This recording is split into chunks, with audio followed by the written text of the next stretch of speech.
Halo gengs, Koja. Jadi kali ini kita bakal lihat sebuah keyboard dari pemain baru yang namanya My Neighbor Keyboard. Keyboard tetangga. Agak aneh sih sebenarnya namanya ya, tapi pas gue pikir-pikir lagi itu sebenarnya lumayan pinter juga karena ada pepatah yang mengatakan rumput tetangga itu selalu lebih hijau, yang artinya barang orang lain itu akan selalu terlihat lebih bagus. Jadi kalau ini kayak seakan-akan keyboard tetangga itu lebih bagus.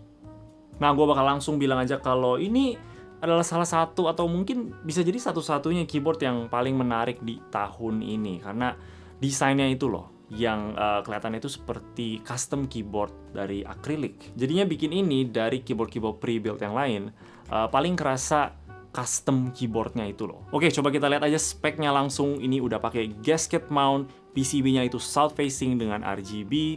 Ada 3 mode konektivitas seperti biasa, kabel, Bluetooth, dan juga dongle. Bahannya itu terbuat dari CNC akrilik. Plate-nya terbuat dari polycarbonate, pakai bahan poron untuk gasket dan juga foam-nya.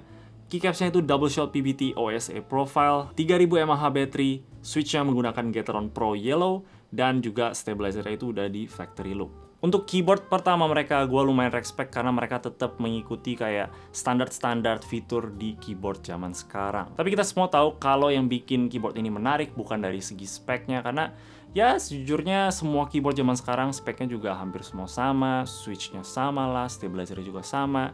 Jadi untuk brand gitu mau membedakan diri mereka dari brand lain, mereka harus fokus ke desainnya ini. Dan gue cukup seneng sih keyboard tetangga ini pilih jalan yang berbeda untuk keyboard pertama mereka.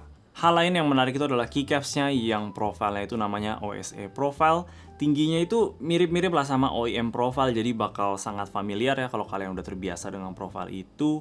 Keycaps-nya sendiri kerasa bagus banget sih, tebelnya itu di 1,6 mm, double shot, dan punya legend yang crispy banget. Fontnya ini di tengah, tapi di unit gua nih nggak terlalu di tengah banget ya, kayak agak sedikit ke kanan gitu. Jadi kalau diperhatiin baik-baik tuh jadi kelihatan kurang rapi sedikit lah. Punya tekstur yang halus-halus gini, yang gue pribadi sih lebih suka kasar ya, tapi nggak ada salahnya juga halus-halus gini, tetap enak. Overall gue rasa ini keycaps yang bisa dibilang paling bagus sih di antara keyboard-keyboard pre-built yang lain. Switch-nya ini pakai Gateron Pro Yellow, dan kayaknya sih cuma bisa pilih switch ini doang ya, karena gue nggak ada lihat konfigurasi yang lain. Yang menurut gue agak sedikit miss opportunity dari merekanya sendiri, karena kalau mereka bisa mengadaptasi sebuah switch yang nggak terlalu mainstream tapi tetap enak, mereka bisa bener-bener bikin ini tuh berbeda sendiri dari yang lain. Tapi ya kelihatannya kita dapat switch yang standar aja, ya nggak ada salahnya sih karena bukan switch yang jelek juga. Gue rasa orang-orang juga tetap bakal puas. Untuk ngebongkar keyboard ini gampang banget. Kita ada 8 baut yang di atas. By the way, gue suka banget sama black bezel-nya itu yang ada tambahannya. Karena ini sebenarnya keyboardnya terbuat dari frosted acrylic gitu yang menurut gue cakep juga. Tapi dengan adanya bezel hitam itu di atas, itu kayak jadi sentuhan pemanis gitu loh. Untuk menambahkan kontras di mata sebelum kita lihat keycaps-nya yang untungnya kontras juga ya, hitam putih. Dan ya cakep aja sih menurut gua. Di bawahnya ini sayangnya bahannya kayak agak sedikit oily magnet gitu ya, karena pertama kali gua dapet juga langsung agak sedikit kotor-kotor dari tangan gua. Di bawahnya ini ada kaki yang naik gitu, karena biasanya stack akrilik itu mereka selalu rata keyboardnya. Terus ditambahin kaki ekstra lagi untuk bikin keyboardnya lebih ada naik sedikit. Di sini tuh dia 6 degree angle untuk typing angle-nya. Dan ya buat gue sih udah nyaman typing angle-nya. Oke, tadi cara bukanya itu gampang aja, ada 8 baut di atas, dan begitu kita lepasin kita bisa angkat satu-satu kayak sandwich gitu loh. Tipikal desain stack akrilik, kita bakal kelihatan baut-bautnya yang di atas ini. Yang menurut gue sih di sini nggak apa-apa karena kebetulan mereka pakai baut yang terlihat bagus juga, kayak industrial gitulah. Jadi ini sih masih cakep banget. Nah, kalau kita udah lepas semua, kita bisa lihat plate-nya yang pakai polycarbonate dan PCB-nya yang south facing pastinya, dan juga udah hot swap universal. Dari segi foam ini juga udah lengkap, ada foam di antara PCB dan plate, dan juga ada foam di casing yang agak lucu sih lihatnya ya, karena tipis banget, kayak nggak berguna gitu loh. Kalau untuk foam gasketnya ini balik lagi pakai poron, dan sebenarnya ini terlihat agak sedikit tipis sih ya, dan kalau kita coba pencet-pencet itu nggak terlalu kayak flexing banget karena di dalamnya juga udah lumayan ketat. Ditambah juga USB-C-nya ini agak sedikit nahan di akriliknya, jadi kita nggak terlalu bisa flex banget. Kedepannya mungkin untuk keyboard-keyboard pre-built yang tetap mau pakai gasket mount, boleh deh coba pakai daughter board biar flexingnya itu nggak terganggu dengan USB-C-nya. Nah, tapi untuk feeling ketiknya sendiri, walaupun nggak ada flex, gue sih tetap merasa ini sangat nyaman. Gue pribadi juga lebih suka yang agak sedikit keras ya. Dan menurut gue sih ini udah pas posisinya di antara keras dan juga lembut. Yang kurang menurut gue sih dari segi suaranya. Coba kita dengar.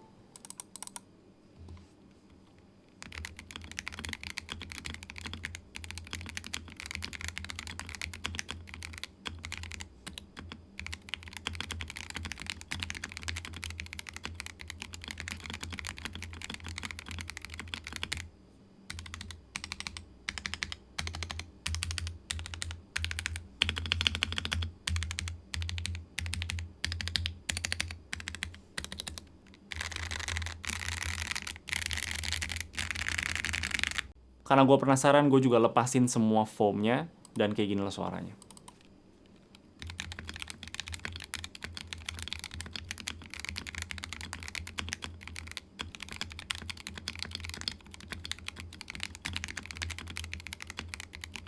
Bener-bener nggak kerasa apa-apa ya, keduanya itu punya suara yang biasa banget menurut gua. Tapi kalau kalian suka suaranya, berarti kalian suka, nggak ada masalah. Balik lagi, suara itu kan preferensi. Gue cuman kurang suka aja, kurang puas lah sama suara yang dihasilkan sama keyboard ini. Hal lain yang menarik itu di samping sini ada tulisan kecil gitu yang kita bisa lepas pasang. Sekarang on default itu tulisannya My Neighbor Keyboard, tapi gue lihat teman-teman YouTube gue lain pada dapet nama mereka sendiri. Gue kebetulan nggak dapet karena nggak sempet aja. Tapi gue tanya apakah pembeli kalian gitu, kalau kalian pengen beli dan pengen taruh nama sendiri atau apa gitu, sayangnya sih masih belum bisa. Tapi ya semoga sih kedepannya bisa, karena ya lumayan keren lah untuk tambahin customization-nya. Untuk softwarenya di sini masih pakai software bawaan, padahal gue lumayan berharap mereka bisa pakai VIA, tapi ternyata belum bisa. Untuk software bawaannya sih lumayan standar sih, tapi gue rasa masih lebih bagus software lain yang biasa kita lihat kayak di keyboard Phanteks atau Rexus gitu. Di sini masih sama, kita masih belum bisa ganti function button, dan juga kita nggak bisa ganti function layer. Jadi untuk function layernya itu yang kita mesti pencet FM, kita mesti lihat di buku manualnya itu loh. Untuk koneksi wirelessnya gue coba juga nggak ada masalah sama sekali. Yang sayang itu kita nggak punya tempat untuk taruh dongle di keyboardnya sendiri. Tapi kita dapat sesuatu gitu di kabelnya, kayak tempat taruh dongle-nya kecil yang gue nggak tahu sih bakal berguna banget atau enggak, tapi ya lumayan lah kita bisa taruh di situ. Dan semua settingan Bluetooth dan lain-lainnya itu kalian bisa lihat di buku manualnya udah lengkap.